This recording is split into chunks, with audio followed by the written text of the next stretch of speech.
ಉತ್ತರ ಭಾರತದ ಹಲವು ರಾಜ್ಯಗಳಲ್ಲಿ ತಾಪಮಾನ ನಿರಂತರವಾಗಿ ಏರಿಕೆಯಾಗುತ್ತಿದ್ದು ಜನಜೀವನವನ್ನು ಕಂಗೆಡಿಸುತ್ತಿದೆ.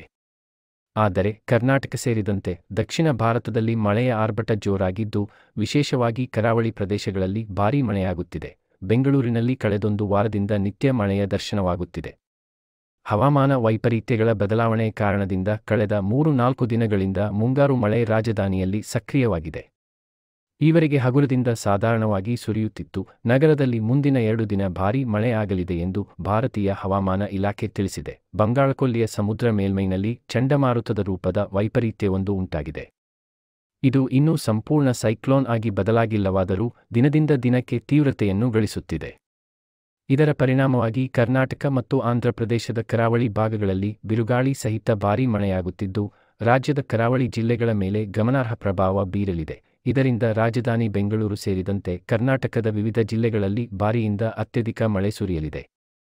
ಕರ್ನಾಟಕದ ಹಲವಾರು ಜಿಲ್ಲೆಗಳಲ್ಲಿ ಜೂನ್ 17ರವರೆಗೆ ತೀವ್ರ ಮಳೆ ಸುರಿಯುವ ಸಾಧ್ಯತೆಯಿದೆ ಎಂದು ಹವಾಮಾನ ಇಲಾಖೆ ಎಚ್ಚರಿಕೆ ನೀಡಿದೆ.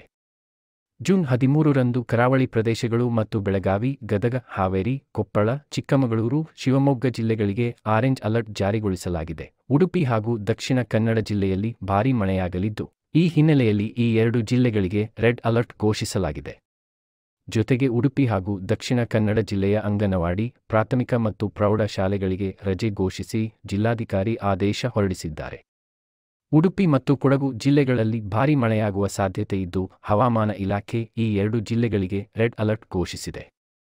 ಅತ್ತ ಕೊಡಗು ಜಿಲ್ಲೆಗೂ ರೆಡ್ ಅಲರ್ಟ್ ಘೋಷಿಸಿದ ಹಿನ್ನೆಲೆಯಲ್ಲಿ ಅಂಗನವಾಡಿ, ಶಾಲೆ, ಪಿಯು ಕಾಲೇಜುಗಳಿಗೆ ರಜೆ ಘೋಷಿಸಿ ಜಿಲ್ಲಾಧಿಕಾರಿ ಆದೇಶ ಹೊರಡಿಸಿದ್ದಾರೆ. ದಕ್ಷಿಣ ಮತ್ತು ಈಶಾನ್ಯ ರಾಜ್ಯಗಳಲ್ಲಿ ಮಾನ್ಸೂನ್ ಭೀಕರ ಹಾನಿಯನ್ನುಂಟು ಮಾಡುತ್ತಿದೆ. ಕಳೆದ ಕೆಲ ದಿನಗಳಿಂದ ಈ ಭಾಗದಲ್ಲಿ ನಿರಂತರವಾಗಿ ಮಳೆಯಾಗುತ್ತಿದ್ದು, ಮಳೆಯಿಂದಾಗಿ ಅನೇಕ ಸ್ಥಳಗಳಲ್ಲಿ ಪ್ರವಾಹ ಪರಿಸ್ಥಿತಿಯೂ ಸೃಷ್ಟಿಯಾಗಿದೆ. ಇಂದಿನಿಂದ ಕೇರಳ, ಕರ್ನಾಟಕ, ತಮಿಳುನಾಡು ಮತ್ತು ಗೋವಾದಲ್ಲಿ ಗುಡುಗು ಸಹಿತ ಭಾರೀ ಮಳೆಯಾಗುವ ಸಾಧ್ಯತೆಯಿದ್ದು, ಜನರು ಮುನ್ನೆಚ್ಚರಿಕೆ ವಹಿಸುವಂತೆ ಹವಾಮಾನ ಇಲಾಖೆ ಸೂಚಿಸಿದೆ.